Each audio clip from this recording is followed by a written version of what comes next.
میری بہو نے ابھی تک دروازہ نہیں کھولا تھا، حالانکہ صبح کے 10 بج رہے تھے اور میں کب سے اس کے کمرے کے دروازے پر دستک دے رہی تھی، بلکہ اب تو میرے ہاتھ بھی تھک گئے تھے، مگر بہو کو احساس نہیں ہوا۔ تبھی میری بیٹی بھی آ کر میرے پاس کھڑی ہو گئی۔ اس کی عمر 22 سے 24 سال ہوگی۔ ان دنوں ہم اس کا رشتہ تلاش کر رہے تھے۔ وہ میرے ساتھ ہی رہتی، اسے بابل کے گھر سے جانے کا دکھ الگ ستائے جا رہا تھا۔ کیا ہوا اماں؟ تم کب سے بھابھی کے کمرے کا دروازہ کھٹکھٹا رہی ہو؟ جب جاگے گی تو خود ہی باہر آ جائے گی۔ آؤ ہم ساتھ بیٹھ کر باتیں کرتے ہیں۔ میری بیٹی مجھے ہاتھ پکڑ کر لے جانے لگی۔ نہیں بیٹا، مجھے کچھ ٹھیک نہیں لگ رہا۔ بہو کے کمرے کا دروازہ کب سے بند ہے، حالانکہ آج اس کا شوہر شہر سے باہر گیا ہے۔ ایسے میں تو اسے اٹھ کر اسے الوداع کہنا چاہیے تھا، لیکن لگتا ہے کہ اس کی طبیعت ٹھیک نہیں، تبھی تو ابھی تک دروازہ بند کر رکھا ہے۔ میں سوچتی ہوں کہ دروازے کو توڑ ڈالوں، ایسا نہ ہو کہ کوئی اور مسئلہ ہو۔ اف اماں، کیسی باتیں کرتی ہو؟ میری بیٹی نے کہا۔ ایسا کچھ نہیں ہے، بھابھی خود ہی باہر آ جائیں گی۔ نہیں بیٹی، اگر اسے کوئی مسئلہ نہ ہوتا تو کم از کم آواز تو نکال سکتی تھی، مگر وہ بالکل خاموش ہے۔ تم رکو، میں جا کر ٹیبل لے آتی ہوں۔ میں دوڑی باہر گئی، صحن سے جا کر لکڑی کا چھوٹا سا ٹیبل لایا، بہو کے کمرے کے آگے رکھا اور پھر اس پر بیٹی کو چڑھنے کا کہا۔ میری بہو کے کمرے میں ایک روشن دان تھا، جس سے ہاتھ اندر ڈالو تو کمرے کی کنڈی تک ہاتھ پہنچتا تھا۔ میری بیٹی شازیہ نے میرے کہنے پر دروازے کی کنڈی کھولنے کے لیے ٹیبل سے اوپر ہاتھ کیا اور روشن دان تک پہنچتے ہی اس نے کنڈی کو ہلکا سا جھٹکا دیا، دروازہ کھل گیا۔ تب میں جلدی سے کمرے میں داخل ہو گئی، لیکن آگے کا منظر دیکھ کر میری حیرت کی انتہا نہ رہی۔ میں پریشان بھی ہو گئی تھی، کیونکہ میری بہو نے کبھی ایسا نہیں کیا تھا۔ انہیں منہ اپنے کمرے کے بیڈ پر پڑی تھی، جبکہ اس کے ہاتھ پاؤں بے جان لگ رہے تھے۔ خدا سے دعائیں مانگتی میں آگے بڑھی۔ جیسے ہی میں نے اپنی بہو کا چہرہ پلٹا، یہ دیکھ کر میرے پاؤں تلے سے زمین سرک گئی، ہاتھ پاؤں ٹھنڈے پڑ گئے کہ اس کے منہ سے جھاگ نکل رہا تھا اور اس کے ماتھے پر کالے رنگ کا انگوٹھی کا نشان تھا۔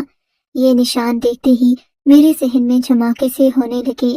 مجھے ایسا لگ رہا تھا جیسے میں نے یہ نشان پہلے کہیں دیکھ رکھے ہوں، مگر یاد نہ پڑ رہا تھا کہ کہاں دیکھے ہوں۔ یہ نشان زیادہ کالے اور ہلکے سرخی مائل تھے۔ میں نے بیٹی کو بھیجا کہ جا کر پڑوس سے ڈاکٹر شاکر کو لے آئے، جو آ کر میری بہو کا چیک اپ کریں کہ آخر اسے ہوا کیا ہے، مگر ڈاکٹر شاکر بھی اپنے کلینک جا چکے تھے۔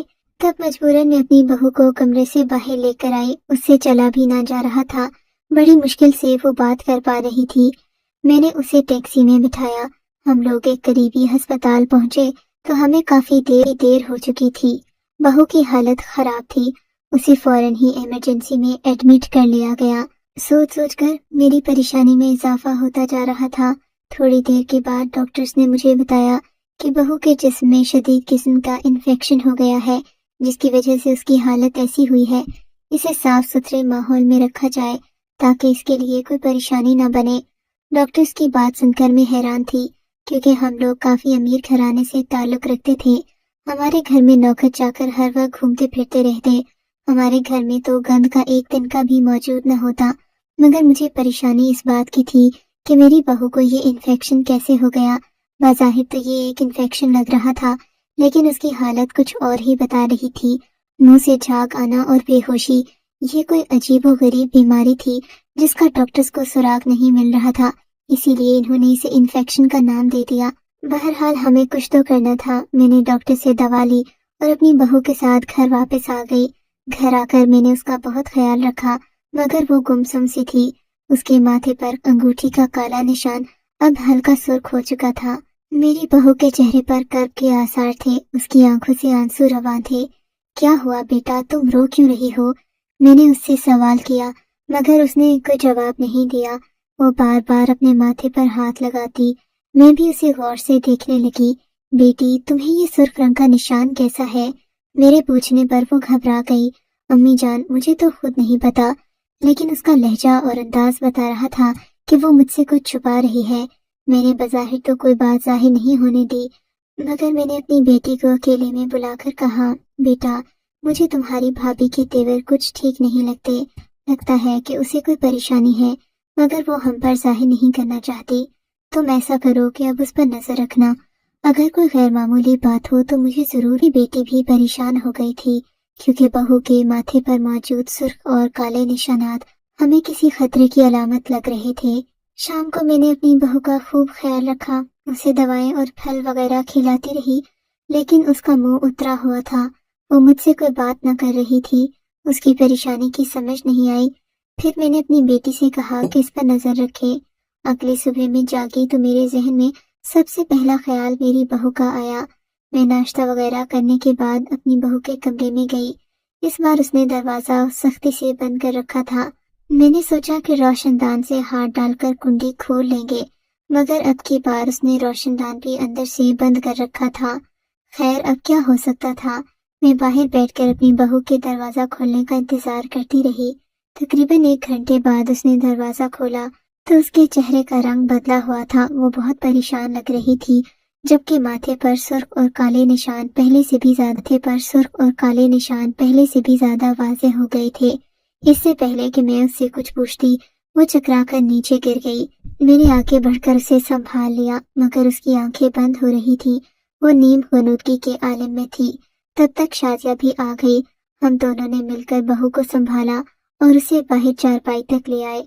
चारपाई पर लेटते हुए उसे 1 मिनट ही हुआ था कि उसके पेट में दर्द होने लगा। उसे जोरदार उल्टी आई और उसकी हालत पहले से भी बुरी हो गई। हमने उसे दवा भी खिला दी थी, मगर उसकी हालत ऐसी थी कि अस्पताल ले जाना जरूरी था। मेरी बेटी ने जल्दी से ड्राइवर को गाड़ी लाने का कहा। हम थोड़ी ही देर में अलकरम हॉस्पिटल के बाहर खड़े थे। बहू की हालत बदस्तूर खराब थी। हम उसे दोबारा डॉक्टर के पास लेकर गए। अब की बार डॉक्टर्स ने हमारी बेइज्जती करना शुरू कर दी। आप लोग न जाने किस दुनिया में रहते हैं। आपकी बहू के जिस्म में जहर चला गया है और आपको जरा भी लोग कहाँ रहते हैं, किस दुनिया में होते हैं। डॉक्टर मुझे यूं कह रही थी जैसे मैंने जानबूझकर अपनी बहू को कोई जहर दे दिया हो। मेरी बहू के हाथ पांव नीले पड़ रहे थे।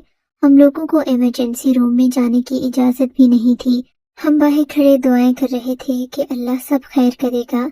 काफी देर गुजर गई, मगर मेरी बहू को होश नहीं आया। अब तो मेरे हाथ पांव ठंडे पड़ने लगे। मैंने अपने बेटे को फोन किया, उसे सारी सूरत हाल से आगाह किया। अगरचे मैं पहले इसे परेशान नहीं करना चाहती थी, मगर अब इस मसले से आगाह करना जरूरी था। मेरा बेटा भी घर भागा भागा आया।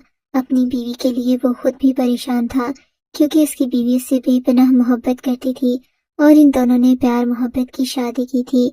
मेरे बेटे ने आकर डॉक्टर से पूछा तो इन्होंने बताया कि आपकी बीवी के जिस्म में शदीद किस्म का जहर चला गया है, जिसे हम निकालने की कोशिश कर रहे हैं। मगर आपको अपना दिल बड़ा रखना होगा।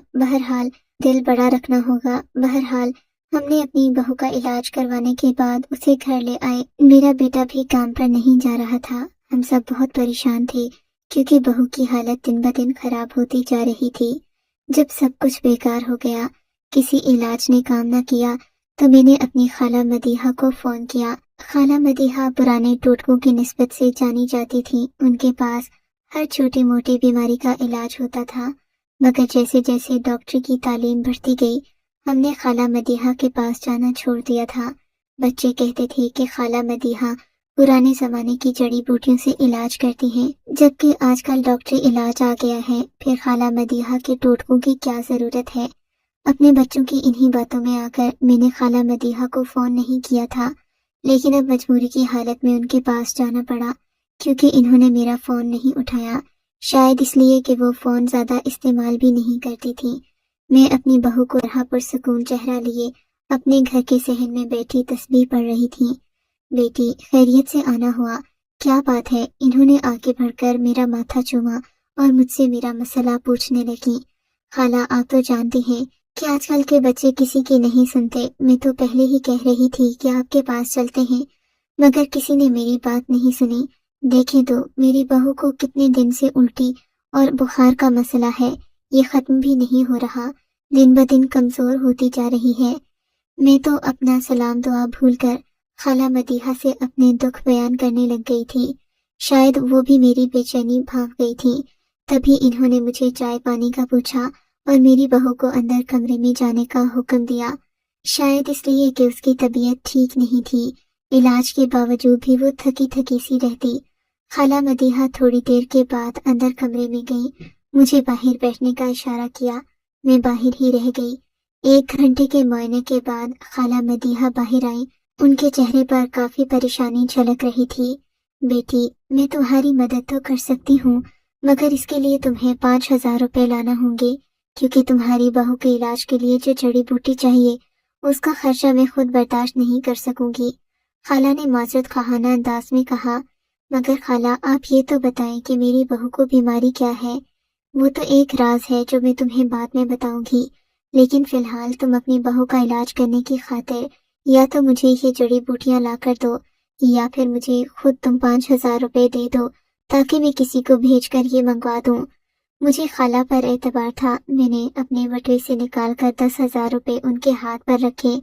खाला, 5,000 रुपए आपका मुआवजा और 5,000 रुपए जड़ी बूटियों का खर्चा। मेरी बात पर खाला ने ममनून नजरों से मुझे देखा। शायद उन्हें भी रुपयों की जरूरत थी। मैं तो खाला को भूल ही गई थी। हालांकि पहले मैं हर हफ्ते या महीने में आकर कोई चक्कर भी लगाती और उन्हें पैसे भी दिया करती थी, मगर अब अरसा हुआ था मैंने खाला की कोई मदद नहीं की थी। बहरहाल खाला ने मुझे 3 दिन बाद आने का कहा। मैं अपनी बहू को घर ले गई। साथ में खाला ने एक सफूफ पीने को दिया, जिससे मेरी बहू की तबीयत थोड़ी बेहतर हुई थी। अगले जुमेरात को मैंने खाला मदीहा के पास जाना था। इन्होंने 1 हफ्ते में जड़ी बूटियां जमा करनी थी। हफ्ते बाद मैं अपनी बहू को लेकर खाला के पास पहुंची तो मेरी बहू आयशा दर्द से गिरा रही थी, क्योंकि उसे फिर से तकलीफ शुरू हो गई थी। खाला मदीहा ने मुझसे मुआजरत की, कहने लगी कि बच्ची को लेकर अंदर आ जाओ। मैं आयशा को लेकर अंदर वाले कमरे में गई, जहां एक साफ सुथरा बिस्तर बिछा था। खाला मदीहा ने आयशा को उस पर लेटने का कहा। फिर खाला ने पुरसुकून अंदाज में बैठकर मेरी बहू के हाथ पांव पर एक खास किस्म का जेल लगाया, जिसके लगाने से उसकी हालत काफी संभल गई थी।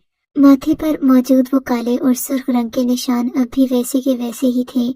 मैंने देखा खाला मदीहा ने कुछ पढ़ने के बाद उन निशानों पर एक सब्ज रंग का पत्ता रखा और फिर पास ही मौजूद एक डिबिया में एक और सब्ज रंग का सफूफ डालकर सुकून से बैठ गई। मुझे भी सख्ती से मना किया कि कुछ भी हो जाए मैं अपनी जगह से ना हिलूं। थोड़ी देर ही गुजरी थी कि बहू के माथे पर हलचल सी महसूस हुई। ये देखकर मेरी हैरत की इंतहा न रही कि बहू के माथे पर हलचल सी महसूस हो रही है। खाला ने मुझे बाहर जाने का हुक्म दिया। मेरा दिल तो नहीं चाह रहा था, मारे तजस्सुस के मैं वहीं बैठना चाहती थी, मगर खाला के हुक्म पर मुझे बाहर जाना ही पड़ा। मैं बाहर आकर बैठी। मेरा दिल कांप रहा था। आखिर बहू के माथे पर वो किस चीज की हलचल थी, जिसके बाद खाला मदीहा ने मुझे बाहर भेज दिया। मुझे परेशानी सी होने लगी। थोड़ी ही देर में मेरी बहू की लगी। मेरा दिल बेचैन हो गया। मैं वापस अंदर की तरफ भागी, देखना चाहती थी कि आखिर क्या हुआ है, मगर खाला मदीहा ने दरवाजा बंद कर दिया। बेचैनी और बेबसी की हालत में मैं बाहर ही बैठी रही। तकरीबन 1 घंटे के बाद खाला ने दरवाजा खोला। ये देखकर मेरी हैरत की इंतहा न रही कि मेरी बहू बिस्तर पर बैठी मुस्कुरा रही थी, जबकि उसके माथे पर से वो काले निशान हट चुके थे और वो सुर्ख दाग भी कहीं नजर न आ रहे थे। बहू, वो सुर्ख निशान कहाँ गए? मैंने हैरत से पूछा। अम्मा, मुझे तो खुद नहीं पता। मुझे तो थोड़ी देर के बाद होश ही न रहा था। अब मुझे माथे से कुछ बोझ हल्का महसूस हो रहा है। चलो घर चलते हैं। मेरी बहू खुशी से बोल रही थी। महीने के बाद मैंने उसका ये चेहरा देखा था, जिस पर खुशी ही खुशी थी और कोई गम के आसार न थे। मैंने इत्मीनान का सांस लिया और बहू को लेकर घर आ गई, क्योंकि खाला मदीहा की नमाज का वक्त हो गया था। अब शायद वो भी चाहती थी कि मैं अपने घर वापस चली जाऊं। मैंने सोचा कि खामखा खाला मदीहा को परेशान करने से अच्छा है कि अगले दिन आकर इनसे सारी बात मालूम कर लूं। मैं और आयशा घर वापस आ गए। मेरा बेटा मेरा मुंतज़िर था। उसने पूछा कि आयशा की बीमारी का क्या हुआ। मैंने उसे सारा माजरा बताकर कहा कि ये सारा बोझ जो मदीहा के जिस्म पर था, सारा उन काले और सुर्ख दागों की वजह से था। ये दाग हटते ही आयशा की तबीयत संभल गई है। बेटे को इस बात पर यकीन न आया। वो खुशी से चिल्लाने लगा, कहने लगा कि खाला मदीहा तो मेरी तवक्के से बढ़कर भी हुनरमंद निकली। अच्छा है कि हम उनके लिए कोई न कोई बंदोबस्त करें कि उनकी जिंदगी के दिन भी अच्छे से गुजरने लगे। हम कितनी अय्याश जिंदगी गुजार रहे हैं, जबकि हमें खाला मदीहा का ख्याल ही नहीं। अपने बेटे के मुंह से ये बात सुनकर मुझे भी हैरत हुई थी।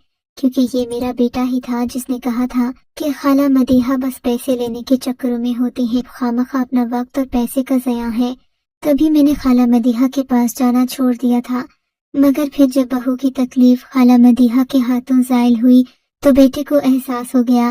اس نے خالہ مدیحہ کو نیا گھر بھی بنوا کر دیا۔ چونکہ اس کے پاس پیسوں کی کمی نہیں تھی، خالہ مدیحہ کی زندگی پہلے سے کئی بہتر ہو گئی۔ خالہ مدیحہ ہمیں دعائیں دیتی تھکتی نہ تھی، مگر اس سب میں بھول ہی گئی کہ خالہ سے مجھے وہ راز معلوم کرنا تھا جو بہو کے ماتھے سے جڑا تھا۔ تبھی ایک دن میں خالہ کے پاس گئی، ان سے پوچھا کہ وہ کیا تھا جو میری بہو کے ماتھے پر اس قدر گہرا ہوتا جا رہا تھا اور پریشانی بھی بڑھتی جا رہی تھی۔ خالہ مدیحہ پرسوچ انداز میں بولی، بیٹی میں یہ تو نہیں کہہ سکتی کہ تیری بہو نے یہ سب کیوں کیا، مگر مجھے ڈر تھا کہ تو اس سے نفرت نہ کرنے لگ جائے۔ تیری بہو کی معصومیت بتاتی ہے کہ وہ ایک پاک باز عورت ہے، اس نے کبھی ایسے کام کا سوچا بھی نہیں، مگر اس کے ماتھے پر دو چھوٹے چھوٹے سانپ نما کیڑے تھے جو ایک خاص مقصد کے لیے استعمال ہوتے ہیں، اور یہ سب جادوگروں کے کام ہیں۔ یہ دولت کے حصول، اپنے شوہر کو قابو کرنے اور لوگوں کے دلوں میں اپنی دھاک بٹھانے کے لیے استعمال کیے جاتے ہیں۔ مگر تمہاری بہو اتنی معصوم ہے کہ مجھے مکمل یقین ہے کہ یہ سب اس کی ماں نے یا پھر کسی اور عورت نے کیا ہوگا۔ کسی کا مقصد مختلف بھی ہو سکتا ہے، مگر تمہاری بہو کے ماتھے میں جو چیز تھی اسے میں نے ایک خاص سفوف کی مدد سے نکالا۔ جب میں نے وہ سبز رنگ کے پتے اس کے ماتھے پر رکھے تو بو سونگ کر وہ مردہ سانپ زندہ ہو گئے اور مدیحہ کا جسم چھوڑ کر باہر سفوف کی ڈبی تک آ گئے۔ میں چاہتی تھی کہ تم یہ سب نہ دیکھو، پہلا تو یہ کہ تم کہیں خوفزدہ نہ ہو جاؤ، اور دوسرا تم اپنی بہو پر الزام نہ لگاؤ کہ اس نے تمہارے بیٹے کو تم سے چھیننے کی کوشش کی ہے۔ میں جانتی ہوں کہ انسان کے ذہن میں یہی خیال آتا ہے، متی ہوں، انسان اگر کسی کی مدد نہ کرے تو اللہ تعالیٰ اسے اس قدر مجبور اور بے بس کر دیتا ہے کہ اسے اپنے پیاروں کا دکھ دے کر ان کی مدد کرنے پر مجبور کرتا ہے۔ خالہ مدیحہ کا شاید اشارہ اپنی طرف تھا اور ان کی بات 100% درست تھی، کیونکہ ہم اور میرا بیٹا شاید ان کی مدد کبھی نہ کرتے، لیکن جو تکلیف میری بہو نے اٹھائی تھی اسے حل کرنے پر ہم نے خالہ کی زندگی بدل کر رکھ دی۔ یہی مدد اگر ہمیں ویسے کرنا پڑ جاتی تو شاید ہم اسے پیسوں کا ضیاع مانتے۔ میں یہی کہوں گی کہ اپنا کوئی بھی نقصان ہونے سے پہلے صدقہ خیرات کر دیا کریں، کیونکہ یہ آپ کی جان کا صدقہ ہوتا ہے۔ میری بہو اب بھی خوش ہے، اس کی صحت میں کوئی مسئلہ نہیں، مگر میں کبھی کبھی سوچتی ہوں کہ آخر بہو کے ساتھ وہ عمل کس نے کیا تھا۔ کاش کہ خالہ مدیحہ مجھے منع نہ کرتی تو میں ضرور اپنی بہو سے یہ بات جان کر رہتی، مگر انہوں نے مجھے سختی سے منع کیا ہے کہ میں اپنی بہو سے یہ سوال کبھی نہ کروں۔ اب آپ بتائیں، میری جگہ آپ ہوتے تو آپ کیا